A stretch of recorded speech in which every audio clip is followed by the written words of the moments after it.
हाय humanities lovers. तो इस video के अंदर हम 6 मार्क के मोस्ट इंपॉर्टेंट क्वेश्चंस देखेंगे। आपका जो हिस्ट्री का एग्जाम है टर्म 2 का, उसके अंदर आपको 3 6 मार्क के क्वेश्चन देखने को मिलेंगे। इट मीन्स 18 मार्क के 6 मार्क के क्वेश्चन आपके आएंगे। तो 18 मार्क पक्के हो सकते हैं आपके इस वीडियो से। तो वीडियो को पूरा लास्ट तक देखना, बहुत इंपॉर्टेंट वीडियो है। सभी इंपॉर्टेंट क्वेश्चंस को मैंने इंक्लूड किया है, इंक्लूडिंग PYQs। तो जो PYQs हैं सभी को मैंने इंक्लूड किया हुआ है। तो बहुत इंपॉर्टेंट वीडियो है। एग्जाम में क्वेश्चन डायरेक्टली या फिर इनडायरेक्टली आपको देखने को मिल सकते हैं इस वीडियो से, तो पूरा अच्छे से देख लेना इसको। राइट, करना क्या है आपको आपको पूरी वीडियो को लास्ट तक देखना है, और जो भी यहाँ पर मैं आपको क्वेश्चन वगैरह बताऊंगा उनको समझते जाना और आंसर को समझते जाना। देखो एक चीज़ यहाँ पर बता दूं, मैंने पूरा सिलेबस रिवाइज कराया हुआ है अपने यूट्यूब चैनल पे। तो आपको दोनों वीडियोस की लिंक नीचे मिल जाएगी। 2 वीडियो हैं रिवीजन वीडियोस, तो दोनों रिवीजन वीडियो को आप देख लेना। क्योंकि देखो इस वीडियो के अंदर यहाँ पर मैं आपको क्वेश्चन बताऊंगा, क्वेश्चन के बाद जो आंसर है ना, उसको मैं आपको एक तरीके से डिटेल में एक्सप्लेन नहीं करूंगा, सिंपल वर्ड्स में मैं आपको एक्सप्लेन कर दूंगा, थोड़े फटाफट से, थोड़े फास्ट तरीके से। क्योंकि यहाँ पर मैं उसी टॉपिक को अच्छे से समझा चुका हूँ इस वीडियो में। ये मेरा पर्पस क्या है, वीडियो बनाने का पर्पस यही है कि जो हमने रिवीजन वीडियो में पढ़ा है उसको हमें किस तरीके से क्या करना है, यूज़ करना है अपने एग्जाम में। ठीक है, और कोई किस तरीके से उस टॉपिक से क्वेश्चन पूछे जाएंगे एग्जाम में। तो इसलिए मैं बना रहा हूँ वीडियो, ताकि आपको किस तरीके से क्वेश्चन आएंगे एग्जाम में ये पता चल जाए। तो टॉपिक को इतना डिटेल में एक्सप्लेन नहीं करूंगा। आई होप आप सभी ने वो वीडियो देखी है। नहीं देखी तो अभी उस वीडियो को देख लो, उसके बाद इसको देखोगे तो बहुत ही बेहतरीन तरीके से आपको समझ में आएगा। चलिए फिर बिना किसी देरी के स्टार्ट करते हैं। देखो यहाँ पर जो स्टूडेंट्स हैं उनका सबसे बड़ा जो क्वेश्चन होता है वो ये होता है कि 6 मार्क का क्वेश्चन है तो उसमें कितने पॉइंट्स लिखें। तो देखो कभी कभी क्या होता है, क्वेश्चन में मेंशन होता है कि आपको 3 या 4 पॉइंट मेंशन करने हैं, तो उस केस में आप इतने पॉइंट ही मेंशन करोगे। लेकिन अगर कुछ भी मेंशन नहीं है तो ये मैं रिकमेंड करता हूँ कि 6 पॉइंट एटलीस्ट आपको डालने हैं। अगर वो आपके पास छोटे पॉइंट्स हैं तो एटलीस्ट आप 7 से 8 पॉइंट्स डाल दो। राइट, अगर आपके पास थोड़े बड़े बड़े पॉइंट है तो आप क्या कर सकते हो, आप एक तरीके से 4 या 5 पॉइंट भी लिख सकते हो। तो इस तरीके से चलना है, बट 6 पॉइंट जो आप लिख रहे हो ये सही रहता है। ठीक है, और कुछ ऐसे क्वेश्चन है जिनमें आप फ्लो चार्ट बनाओगे तो सही रहेगा। फ्लो चार्ट भी आप बना सकते हो। वैसे ऐसे क्वेश्चन हिस्ट्री में कम आएंगे जो जिसमें आपको फ्लो चार्ट बनाने की नीड पड़ेगी। बट कोई बात नहीं, अगर आपको लगता है कि फ्लो चार्ट आपको बनाना है तो वहाँ पर आप बना देना फ्लो चार्ट। राइट, चलिए फिर हम अपने क्वेश्चन की तरफ चलते हैं। टोटल यहाँ पर मैंने आपके लिए 13+ क्वेश्चंस को इंक्लूड किया हुआ है। तो इन क्वेश्चंस को अच्छे से हम करने वाले हैं। पहला जो आपका क्वेश्चन है वो है identify the distinctive features of the imperial household of the Mughal empire. तो मुगल एम्पायर का जो भी इंपीरियल हाउस होल्ड है उसके आपको फीचर्स बताने हैं। यहाँ पर ये क्वेश्चन दूसरे तरीके से भी पूछा जा सकता है कि explain the role played by the women of the imperial household. क्या वीमेन रोल प्ले करती थी वीमेन हाउस, मतलब इंपीरियल हाउस होल्ड जो है मुगल एम्पायर का उसमें। तो इंपीरियल हाउस होल्ड मतलब जो भी उनका शाही घर है उसके अंदर वीमेन का क्या रोल था, या फिर एक तरीके से आपको फीचर बताने हैं। तो देखो फिर से मैं यहाँ पर बोल रहा हूँ कि आप देख लेना उस वीडियो को, मैंने सारे टॉपिक्स को बहुत ही अच्छे तरीके से वहाँ पर समझाया हुआ है। यहाँ पर हम क्विक तरीके से देखेंगे। राइट, देखो यहाँ पर आप मेंशन कर सकते हो कई सारे लोग यहाँ पर रहते थे, उनके घर में वाइफ हो, उनकी कॉन्क्यूबाइंस हो। राइट, पोलीगैमी को प्रैक्टिस किया जाता था। एक वर्ड हरेम यूज़ किया गया है जो कि पर्शियन वर्ड हरेम है, जिसका मीनिंग है सैक्रेड प्लेस। किसके लिए, उनके डोमेस्टिक वर्ल्ड के लिए, डोमेस्टिक इंपीरियल हाउस के लिए। उसके बाद यहाँ पर अगर हम देखें तो 2 तरह की वाइफ थी, जो कि ऐसी वाइफ जिनका नाम बेगम है, जिनको हम बेगम कह सकते हैं, जो कि नोबल बर्थ है जिनका, और अग्घास जिनका नोबल बर्थ नहीं था। यानी जो स्टेटस था बेगम का वो हायर था देन अग्घास। उसके बाद जो कॉन्क्यूबाइंस अग्घाचाएँ वो उनकी लोवेस्ट पोजीशन थी। यानी कि पहले आपको बेगम देखने को मिलेंगी, फिर आपको अग्घास देखने को मिलेंगी, फिर आपको अग्घाचा देखने को मिलेंगी। ठीक है, अब क्या होता था, ये दोनों भी एक टाइम पे बेगम की पोजीशन को एक तरीके से वो बेगम की पोजीशन पे आ जाया करती थी अगर राजा चाहे तो। राइट, यहीं पर मतलब ये वाला पॉइंट यहाँ पर लिखा हुआ है। उसके बाद यहाँ पर अपार्ट फ्रॉम वाइफ्स, तो वाइफ के अपार्ट फ्रॉम वाइफ्स यहाँ पर हमें मेल और फीमेल स्लेव्स वगैरह भी देखने को मिल जाते हैं, जिनका अलग अलग काम था, वो काम वगैरह परफॉर्म करते थे अपने। उसके बाद यहाँ पर वीमेन का भी अपना रोल था, जैसे कि नूरजहां, जहां आरा, रोशन आरा, इन्होंने इंपॉर्टेंट रोल प्ले किया है। यहाँ पर आपकी बुक में मैंने आपको बताया था कि किस तरीके से यहाँ पर जो चांदनी चौक का बाजार है उसको एक तरीके से डिज़ाइन किया गया। सूरत का एक तरीके से टेक्स्ट जो है वो मिलता था किसकी डॉटर को, शाहजहां की डॉटर को। ठीक है, यहाँ पर आप गुलबादन बेगम के बारे में भी मेंशन कर सकते हो। गुलबादन बेगम जो कि सिस्टर है, हुमायूं की सिस्टर थी, जिन्होंने हुमायूं नामा लिखी है। तो आप देख सकते हो वीमेन का काफ़ी रोल है, वो बुक्स भी लिख रही हैं, चीज़ों को कंट्रोल कर रही हैं, है ना। तो इस तरीके से आप मेंशन कर सकते हो। और यहाँ पर पॉलीगैमी वर्ड आया है, उसका मतलब क्या है आपको, मतलब इसका वर्ड है पॉलीगैमी का मतलब इस कि यहाँ पर एक जो पर्सन है उसकी कई सारी वाइफ्स होती हैं। तो ये आपको लिखना है, एटलीस्ट 7 to 8 पॉइंट्स आप लिख सकते हो, या आप 6 से 7 पॉइंट तो एटलीस्ट लिखना है इसके अंदर। राइट। मैंने देखा है बहुत बच्चे पता है क्या करते हैं, 6 मार्क का जो क्वेश्चन है उसमें बहुत कम लिख के आएंगे। ऐसा मत करना, 3-4 पॉइंट इनफ नहीं है, एटलीस्ट 6 पॉइंट तो लिखना। राइट, चलिए पूरा पेज लगे ना कि आपने कुछ पेज तो भरा है उसके अकॉर्डिंग। सेकंड क्वेश्चन एक्सप्लेन करना है कि जो नोबिलिटी है उसको क्यों रिक्रूट किया जाता था डिफरेंट रेसेस से, रिलीजियस ग्रुप से, by the Mughal empire, Mughal rulers. तो जो मुगल रूलर्स है वो क्या करते थे, जो नोबिलिटी है मतलब ऑफिसर्स है अपने, उनको कई सारे रिलीजन को जो बिलोंग करने वाले लोग हैं या रेसिस को, रिलीजन को बिलोंग करने वाले लोग हैं, वहाँ से उनको एम्प्लॉय करते थे, हायर करते थे। तो इसका रीज़न आपको बताना है। तो पहले आप बताओगे यहाँ पर कि एक तरीके से जो नोबिलिटी थी वो इंपॉर्टेंट पिलर है मुगल एम्पायर का। यहाँ पर हमें कई सारे इथनिक ग्रुप के लोग देखने को मिलते हैं, ईरानीज़ मिलेंगे, यहाँ पर हमें ईरानीज़ मिलेंगे, तुरानीज़, अफ़गान्स, राजपूत, दक्कनीज़ मिलेंगे।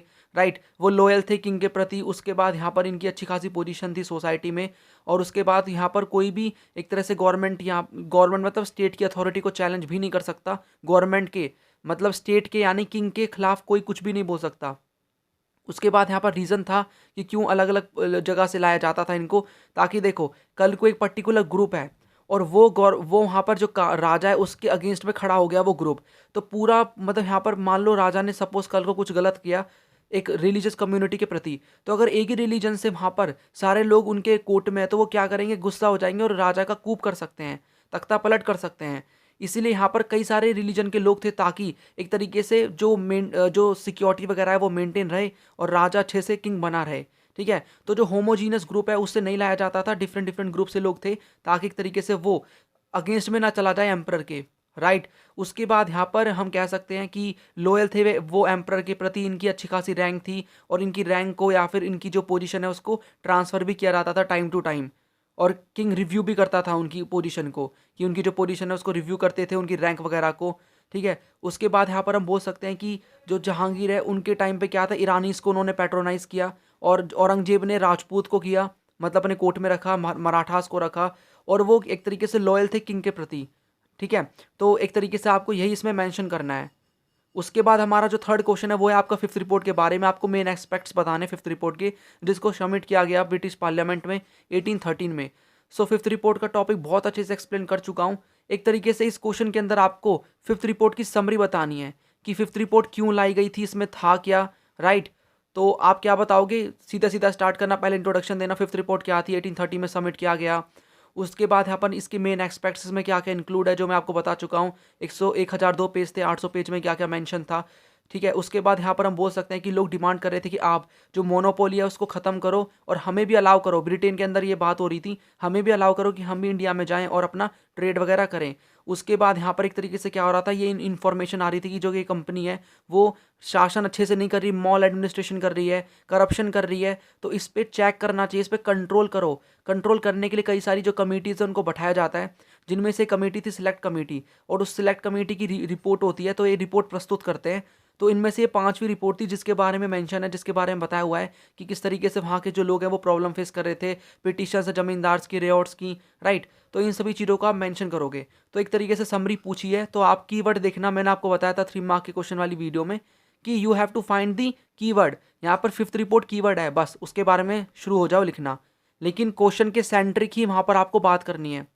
राइट, चलिए हमारा जो फोर्थ क्वेश्चन है वो है कि पार्टिकुलरली एक तरीके से जो रेवोल्ट था वो क्यों पार्टिकुलरली वाइड स्प्रेड हुआ अवध में, क्यों पीजेंट ने, वहाँ के तालुकदार ने, जमींदार ने इसको ज्वाइन किया। तो 2 पार्ट है क्वेश्चन के, पहला पार्ट है ये वाला जिसके अंदर आप बताओगे कि जो रेवोल्ट था वो अवध में क्यों फैला। तो अवध की स्टोरी की समरी मेंशन कर दो कि एक तरीके से यहाँ पर जो वाजिद अली शाह थे उनसे बोला कि आप यहाँ से कलकत्ता निकलो, आप मिस गवर्नेंस कर रहे हो। उससे लोग बहुत नाराज़ हो जाते हैं, बहुत लोग अनएम्प्लॉय हो जाते हैं। यहाँ पर आप मेंशन कर सकते हो, लोग गाना गाते हैं कि life has gone out of the body. Right, उसके बाद दूसरे पार्ट में आप क्या लिखोगे कि क्यों यहाँ पर जो पीजेंट जमींदार और तालुकदार ने ज्वाइन किया। तो देखो पीजेंट की कंडीशन आपको पता है, टैक्स काफ़ी ज़्यादा था, उसको पे करने के लिए मनी लेंडर के पास जाएंगे, वो high rate of interest charge करेंगे। तालुकदार इसलिए ज्वाइन करते हैं इसको क्योंकि यहाँ पर एक तरीके से वो ब्रिटिशर्स के आने से पहले बहुत पावरफुल थे, कई सारे विलेजेस को कंट्रोल करते थे। 67% विलेज जो कि बाद में घट के 37 हो जाते हैं, उनको डिसआर्म कर दिया जाता है, उनके फोर्ट को डिस्ट्रॉय कर दिया जाता है। और जो तालुकदार थे सदन अवध के वो बहुत प्रॉब्लम फेस कर रहे थे।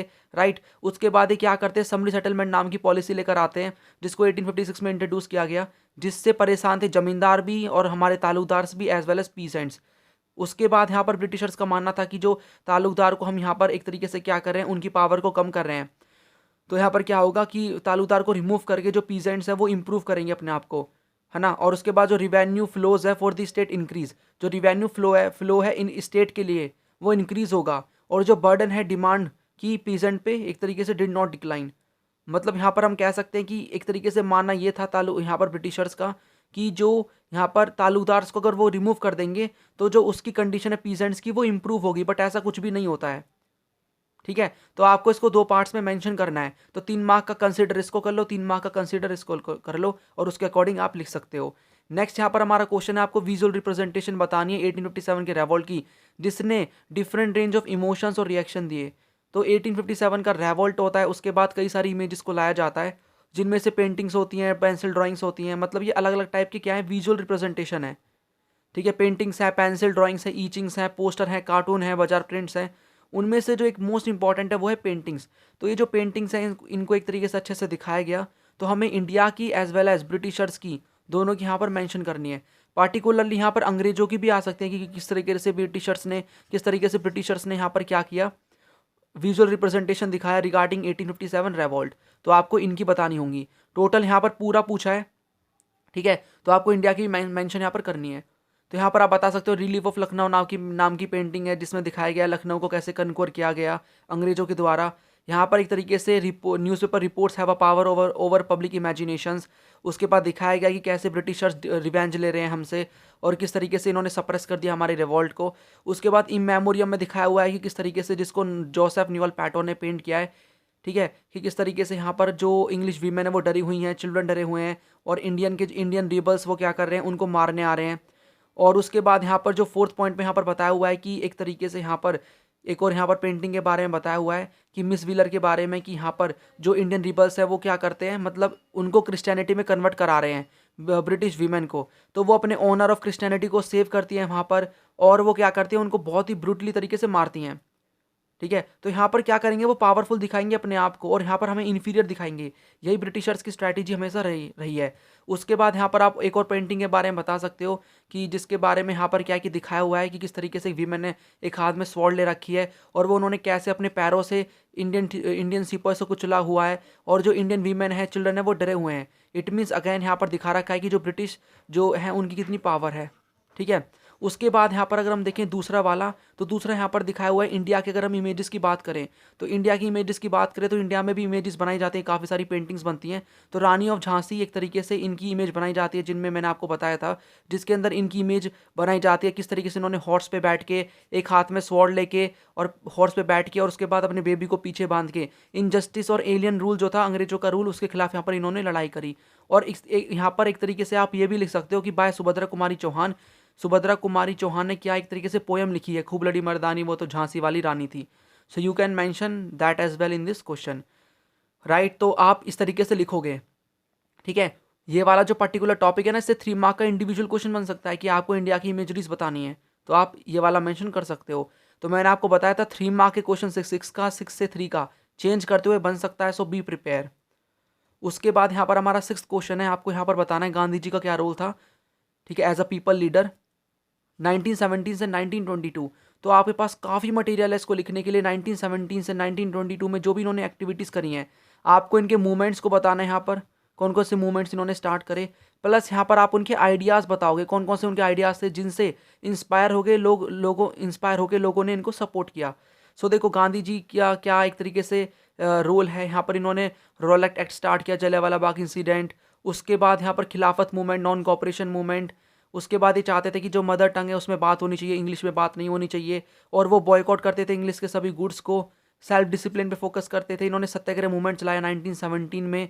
1918 के अंदर 2 चलाए थे। आप उनके बारे में थोड़ा थोड़ा एक्सप्लेन कर सकते हो, या फिर उनका नाम डाल दो कि खेड़ा सत्याग्रह, चंपारण सत्याग्रह, और उनकी डेट डाल दो। उसके बाद नॉन कॉपरेशन मूवमेंट में क्या हुआ, लोगों ने अपने एक तरीके से सभी चीज़ों को बॉयकॉट करा जो भी एसोसिएटेड है ब्रिटिशर से। उसके बाद एक तरीके से इन्होंने कूपल किया खिलाफत मूवमेंट के साथ, नॉन कॉपरेशन मूवमेंट को। ये पॉपुलराइज करते थे नॉन वायलेंस को। इट मीन्स आपको करना क्या है, पहले आप उनके मूवमेंट्स एक्सप्लेन कर दो कि खेड़ा सत्याग्रह, चंपारण सत्याग्रह, अहमदाबाद मिल स्ट्राइक। उसके बाद इनका एक तरीके से हम कह सकते हैं रॉलेट सत्याग्रह हम कह सकते हैं, जलियांवाला बाग, मतलब यहाँ पर इनका नॉन कॉपरेशन मूवमेंट हो गया। और उसके बाद इनका खिलाफत मूवमेंट के साथ इन्होंने कैसे कूपल किया उसको, उसके बाद उनके आइडियाज़ बता दो, उनकी सिंपल लाइफस्टाइल थी, वो प्रमोट करते थे खादी को, उसके बाद कई सारे लोग इनको सपोर्ट करने लग जाते हैं, बड़े बड़े इंडस्ट्रियलिस्ट जैसे कि जीडी बिरला, उसके बाद कई सारे जो यहाँ पर प्रोमिनेंट हम कह सकते हैं जो लोग थे उन्होंने भी इनको सपोर्ट किया। यहाँ पर आप इनके बारे में कुछ नेम मेंशन कर सकते हो। अनटचेबिलिटी को बैन करना चाहते थे, चाइल्ड मैरिज के अगेंस्ट में थे, चाहते थे हिंदू मुस्लिम की हारमनी हो। तो इन सभी आइडियाज़ और इनके मूवमेंट्स की वजह से वो एज अ पीपल के लीडर बने। और इस टाइम पे फोकस करना है, यहाँ पर सॉल्ट मार्च नहीं आ जाएगा, ठीक है, यहाँ पर सिविल डिसोबीडियंस मूवमेंट नहीं आएगा, क्विट इंडिया मूवमेंट नहीं आएगा। टाइम पे फोकस करना, कभी आप उनका पूरा लिखे आओ। देखो ये क्वेश्चन ना ऐसे भी बन सकता है कि आपको पूरा एक तरीके से उनका रोल बताना है हमारे इंडिपेंडेंस में, तो आप सभी मूवमेंट को एक्सप्लेन कर देना। या फिर आपसे पूछ सकते हैं कि 1930 से 1947 तक का इनका क्या रोल था, तब आप सॉल्ट मार्च के बारे में, क्विट इंडिया मूवमेंट के बारे में मेंशन कर सकते हो। क्वेश्चन को अच्छे से पढ़ना, अभी भी कह रहा हूँ, उसके बाद आंसर लिखना। यहाँ पर क्वेश्चन नंबर 7 ये है कि क्या क्या आपको कॉजेज बताने हैं और कंट्रीब्यूशन बताना है नॉन कोऑपरेशन मूवमेंट का इंडिया के फ्रीडम स्ट्रगल में, और क्यों गांधी जी ने क्या किया, नॉन कोऑपरेशन मूवमेंट को खिलाफत मूवमेंट के साथ मिला दिया। तो यहाँ पर कई सारे क्वेश्चन पूछे गए हैं, तो दो दो दो करके डिवाइड कर लो, 2 कॉजेज, 2 नंबर की कॉज, 2 नंबर का कॉन्ट्रीब्यूशन और 2 नंबर का रीज़न कि इन्होंने क्यों कोपल किया। अब आपका क्वेश्चन ईजी बन गया, अब बारी बारी चलो उसके अकॉर्डिंग।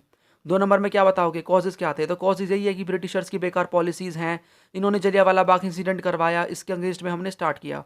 कंट्रीब्यूशन क्या है इसका, इस मूवमेंट ने क्या किया, एक नेशनलिज्म की भावना लेकर आया वो हमारे इंडिया में, और एक ही मास मूवमेंट था, कई सारे लोग इसमें इन्वॉल्व होते हैं, बॉयकॉट करते हैं, स्टूडेंट यहाँ पर कॉलेजेस नहीं जाएंगे, स्कूल नहीं जाते हैं, और जो एक तरीके से यहाँ पर जो लॉयर्स है वो क्या कर देते हैं, कोर्ट को छोड़ देते हैं, गवर्नमेंट के कोर्ट को। और एक तरीके से ट्रेनिंग थी सेल्फ रूल की, यहाँ पर टैक्स पे करने से मना कर देते हैं लोग। एक तरीके से यहाँ पर क्या होता है, नॉन कोऑपरेशन, यानी अब हम कोऑपरेट नहीं करेंगे आपके साथ, अब हम मिलके नहीं चलने वाले हैं। यहाँ पर ये सारी चीज़ें होती हैं। उसके बाद यहाँ पर आपने 2 मार्क के अकॉर्डिंग इसका लिख दिया। अब यहाँ पर खिलाफत मूवमेंट के बारे में थोड़ा एक्सप्लेन करो और ये बताओ रीज़न कि क्यों गांधी जी ने इसको नॉन कोऑपरेशन मूवमेंट को मिलाया खिलाफत मूवमेंट के साथ। तो यहाँ पर आप एक्सप्लेन करोगे खिलाफत मूवमेंट क्या था, 1919 1920 मास मूवमेंट था, इसमें एक तरीके से मोहम्मद अली शौकत अली ने इसको स्टार्ट किया। यहाँ पर जो ओटोमन एम्पायर की पावर को छीन लिया गया, जो कि खलीफा थे ओटोमन एम्पायर के हेड, ठीक है, तो उनकी एक तरह से पावर जो थी उनको छीन लिया गया। तो वो उनके क्या थे, एक तरीके से वो उनके हेड थे, और उनको वो बहुत लोग मानते थे, रिलीजियस गुरु थे वो मुस्लिम्स के। तो मुस्लिम नाराज़ हो गए और इन्होंने क्या किया, खिलाफत मूवमेंट स्टार्ट किया।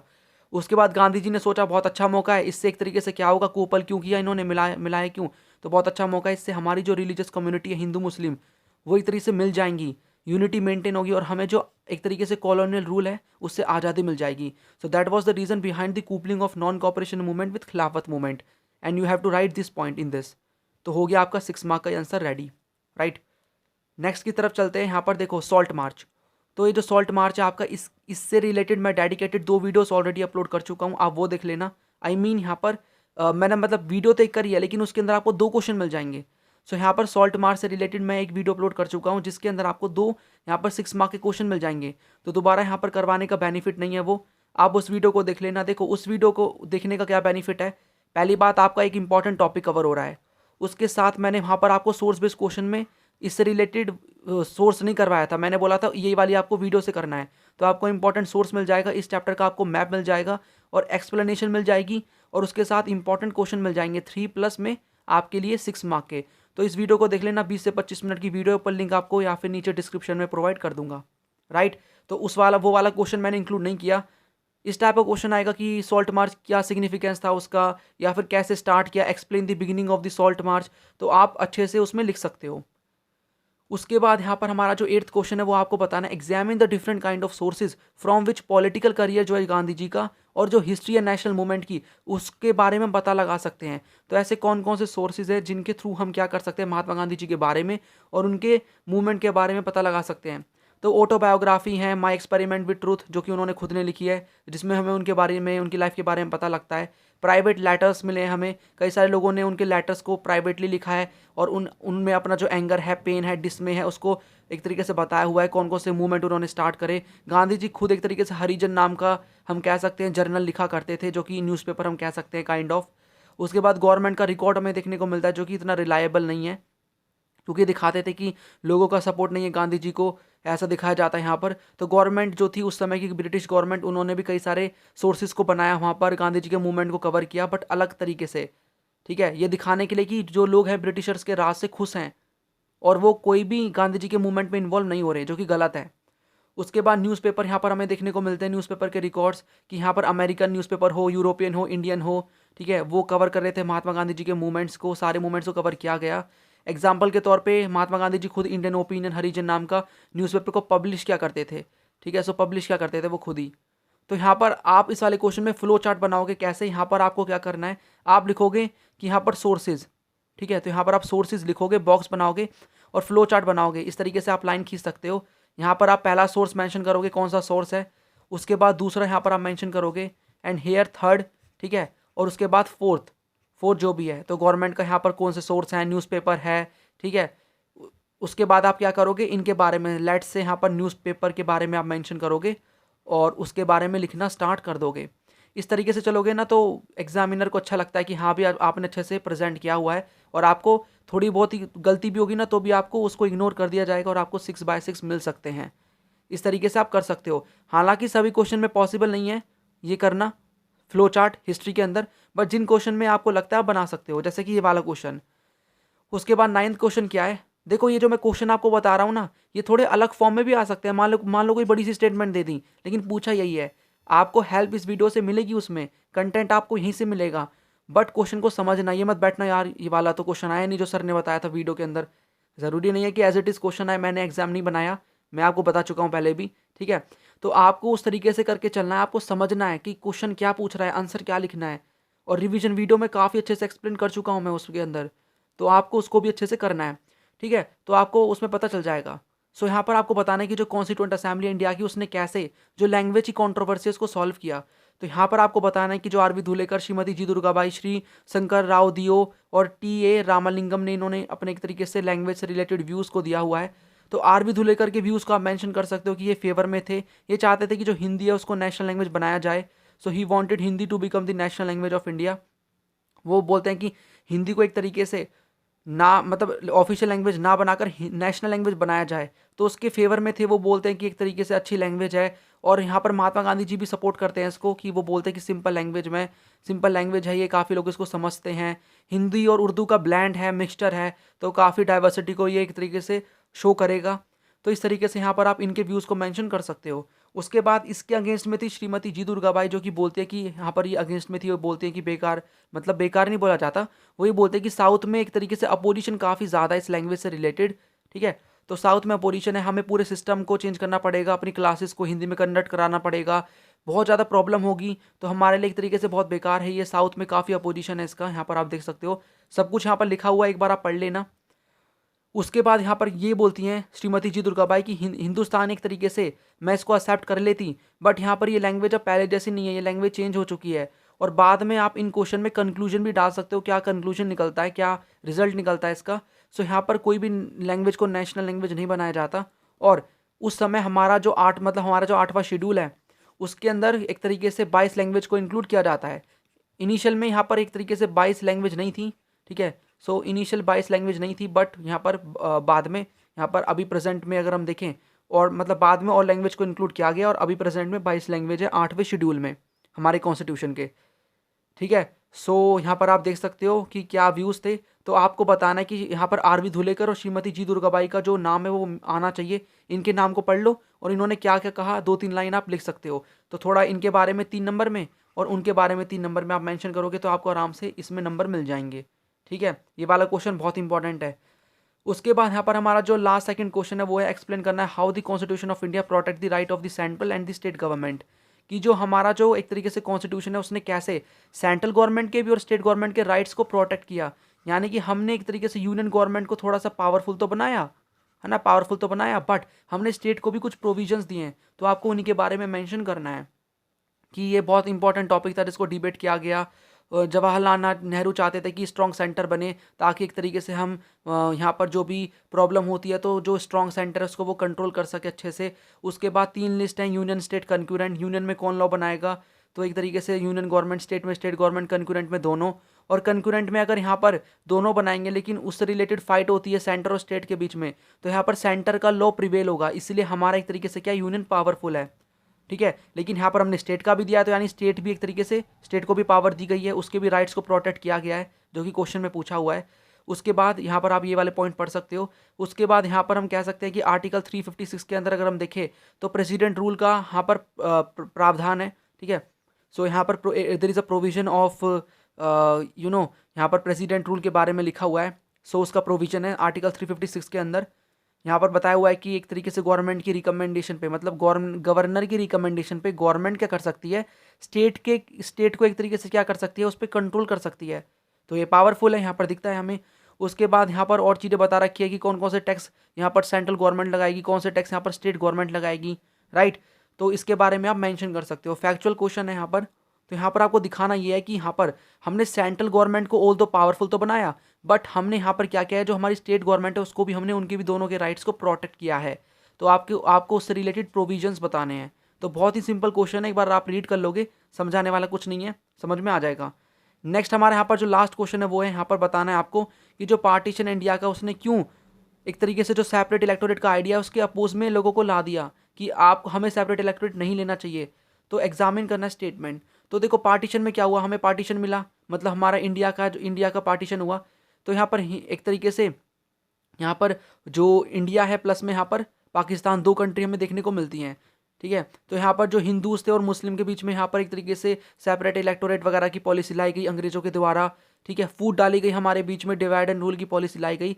तो लोग ये सोच रहे थे कि यहाँ पर क्या सेपरेट इलेक्टोरेट बहुत बेकार है, उससे यूनिटी ब्रेक हो जाएगी, और जो कि हम पार्टीशन में देख चुके हैं, ठीक है। तो यहाँ पर बी बोकर बहादुर के व्यूज़ का मेंशन कर सकते हो। तो यहाँ पर आपको इस क्वेश्चन में आपको जो भी लोग अगेंस्ट में थे ना उनके व्यूज़ को मेंशन करना है, उन्होंने क्या क्या बोला है, जो कि मैं आपको रिवीजन वीडियो में अच्छे से बता चुका हूँ। यहाँ पर आप एक तरीके से पॉइंट पढ़ सकते हो कि वो हमारे लिए क्या होगा, हार्मफुल होगा, डिवाइड कर देगा नेशन को, डेमोक्रेसी के लिए हमारे लिए बेकार है, हमारे डेमोक्रेसी के लिए गोविंद बल्ला के पंथ को बता दो, डिवाइड कर देगा नेशन को, पॉइजन है हमारे लिए, ठीक है। और उसके बाद यहाँ पर एक तरीके से बेकार रहेगा, सेपरेट इलेक्टोरेट डिवाइड कर देगा एक तरीके से, ठीक है। और उस तरीके से क्या होगा, यहाँ पर आइसोलेट कर देगा वो माइनॉरिटी को मेजॉरिटी से। ये वाला पॉइंट भी आप यहाँ पर मेंशन कर सकते हो, ठीक है। तो ये क्वेश्चन है जिसके अंदर आपको बताना है कि जो भी यहाँ पर सेपरेट इलेक्टोरेट था, ठीक है, उसके अगेंस्ट में लोगों ने क्या क्या बोला, ठीक है, और क्यों बोला आपको पता है। ये पार्टीशन हुआ था, तो आप थोड़ा सा हेडिंग देते हुए एक तरीके से इंट्रोडक्शन में पार्टीशन के बारे में लिख दो, ये पार्टीशन हुआ जिससे लोग बहुत ज़्यादा डर गए थे कि और फर्दर पार्टीशन हो सकता है,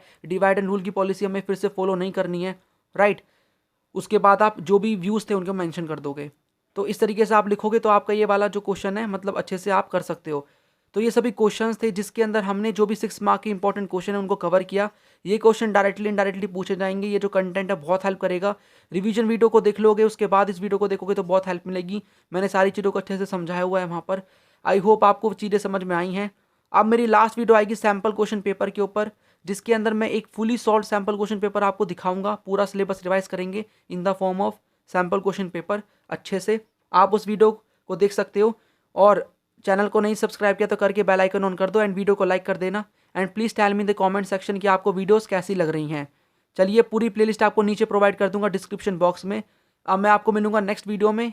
इन that video we will cover 1 sample question paper, right. So अच्छे से पढ़ते रहिए, बिल्कुल नहीं डरना है। क्वेश्चन आता है, क्वेश्चन पेपर आएगा, अच्छे से रीड करना, क्वेश्चंस को देखो, क्वेश्चन को समझना, फिर वीडियो को याद करना कि मैंने क्या पढ़ा है, मैं क्या लिख सकता हूँ। आपको ये सभी पॉइंट्स काम आएंगे, ये सभी पॉइंट्स आपको याद आएंगे। इन पॉइंट्स को अच्छे से लिख के आ जाना और आपका पेपर अच्छा जाएगा, डरने की नीड नहीं है, ठीक है। चलिए फिर मिलता हूँ नेक्स्ट वीडियो में। Thanks a lot.